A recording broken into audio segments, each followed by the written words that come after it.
she's not thriving. This is 3 weeks. She should be 100% adjusted to our routine at this point, but she's not.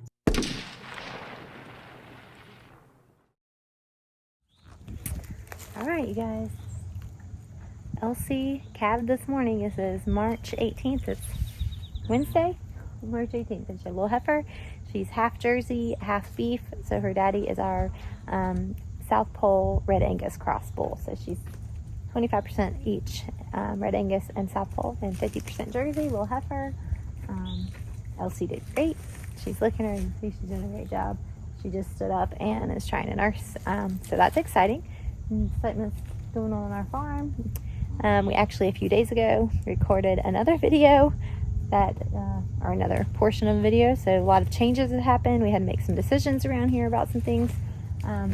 So we're going to put that in here, and then we will be updating you on everything else that's going on around here. But pretty exciting that we have a little calf here, and we'll be getting Elsie's milk, which I'm very excited about. Some really good creamy Jersey milk. Obviously, we're on an adventure.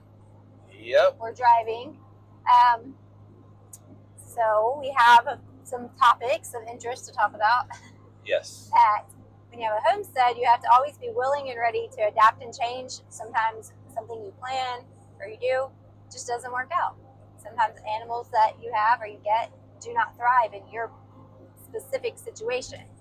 Not the animal's fault, not your fault, just a clash of the animal not thriving well in your environment. And when that happens, the best thing to do is make the decision that's best for both the animal and yourself. Yep. So, that being said, in our last video, we introduced you to our new milk cow, our Brown Swiss Symphony. Wonderful cow, personality, friendly, very like sweet. Puppy dog, super sweet. But we had her for 3 weeks, and she did not adapt to our routine and environment at all. And we've had milk cows for 11 years, so this isn't our first rodeo. So we were like, something's off. So we kept trying. So finally I was like, she's depressed. Like, this cow is emotionally, and Brown Swiss are very emotional cows from what I understand. We had an evening where Derek was coming home, but he wasn't home yet, and I needed to start milking. So Josiah was helping me, which was fine. And then we had moved the pigs. It was actually the day that we made the last video where we said we were moving the pigs. Same day, yeah. And we moved the pigs away. So their little fence and their little house and the pigs themselves were gone. There was nothing else there. It was just not anything. I mean, the other cows didn't even bat an eye at it. I mean, they were just like, whatever. We took her in to milk her, and she just had a panic attack. It seemed like she just was like freaking out to the point where I was like, did I put the claw on wrong? So we machine milk, and Derek came in about that time. He took the claw completely off, put it back on her.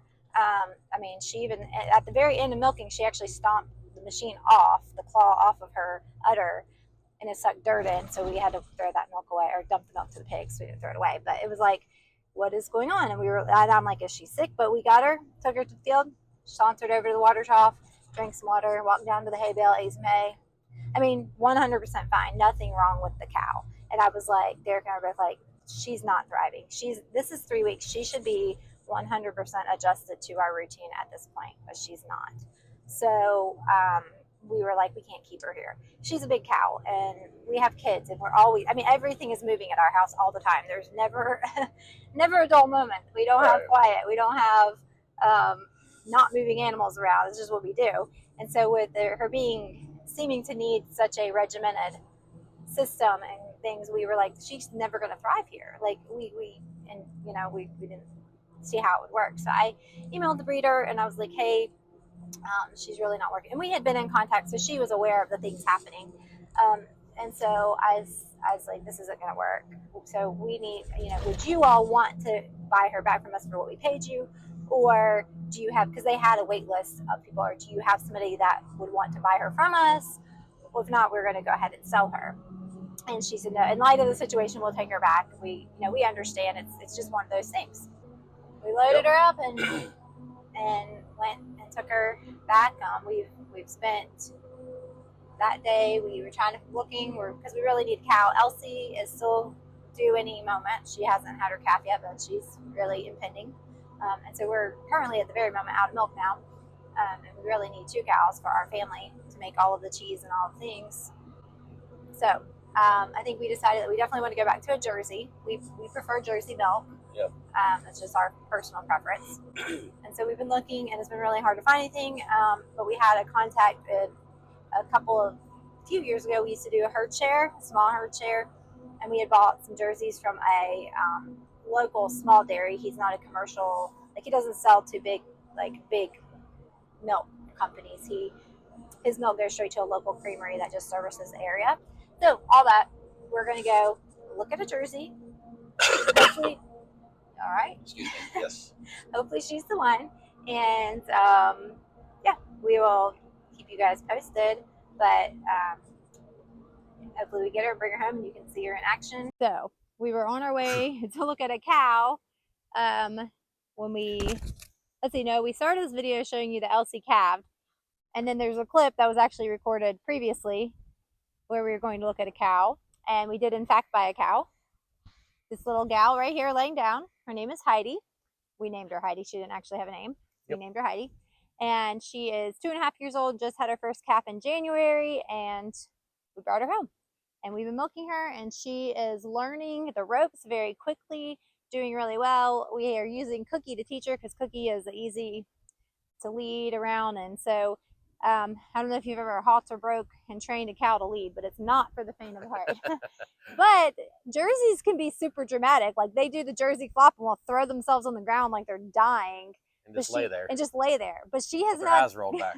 They do. They really look like they're dying. But she has not done that. She's been a little like, I don't know what you want me to do. So then we were like, well, if we use Cookie as the lead cow, it'll work. And it did.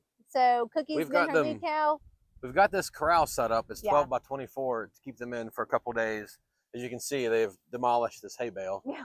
But just to get her used to the new routine. Well, yeah, and not going out in the middle of a big, 2-acre several field years ago, trying to catch her. We brought cows here several years ago, and I made the mistake of just turning them loose with all the other cows. Oh, then we had not fun for anyone trying to catch these cows to get them up to get them milk. It's super windy. Yeah, the wind is bad right now. It was now. like sunny and calm at 80 degrees yesterday. We're like, welcome to Southwest Virginia, and winter came back today. It's really cold.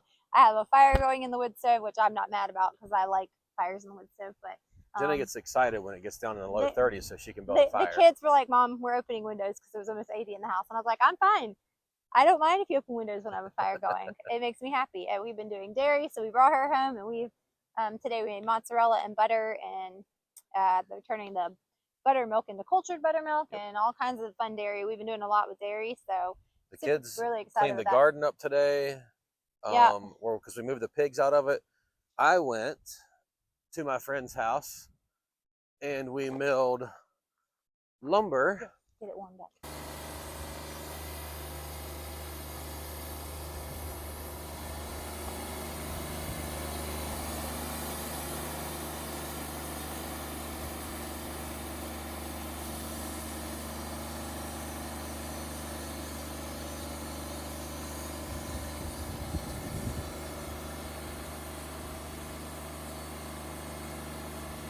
Because we're going to build 2 more paddocks right here. One the size of that corral, and then another one beside it the size of that corral. That's what we figured we need to separate the goats and cows and bucks and babies and all the things that are getting ready to happen. That are going to be bottle fed, and the baby cow that's going to be bottle fed, and then the goats that are going to be in milk, and then keep our milking parlor animal free unless we're milking. They don't have to go in there. We're going to build another shelter, our goat barn, and then some lean-to or shelters for the other animals. So a lot is getting ready to happen. It's just a process. It is. But my goats are gonna, we have to do it fast though, because my goats are gonna start kidding like in a week or so. And I don't have a milk stand built yet for those goats, but I have confidence in Derek to get it done. Well, goat stands are easy these days. Yeah, they are easy. And then we'll come back and check on Elsie. She had little heifer yesterday, so she's half Jersey, a quarter South Pole, and a quarter Red Angus, complete grass-fed, like legit grass-fed genetics. So if you are in the market or near Southwest Virginia or know anybody that's going to be looking for a good grass-fed genetic Jersey beef cross heifer as a family milk cow, I think that she's going to be excellent. because we were selling her. And I would prefer to sell her as a bottle calf to somebody so that they can raise her up and how they want to raise her. Plus, then, in all honesty, I don't have to give her my milk. More milk for us. Well, it's milking time, and that's kind of what's going on here. We had a lot of changes. The wind is blowing the camera. It's really windy. With the whole milk cow situation, we've done a major shift this week, but I don't know. I'm really happy with the results in the end. It was a lot of stress over the course of a few weeks, but it's worked out really well. And I'm a Jersey girl through and through. And I have a friend that's actually from New Jersey, and I told her the other day, I was like, we're just Jersey girls together. I'm a Jersey girl like you. So she doesn't live in Jersey anymore, but you know who you are. You're probably watching this. So anyway, I think that's going to wrap it up for tonight. Yes. All right. Well, thanks for hanging out with us. And if you're not already subscribed, please subscribe and hit the like button so that YouTube will know you're enjoying this, and hit the notification bell so you'll be notified every time we upload a video. And we'll catch you guys on the next one.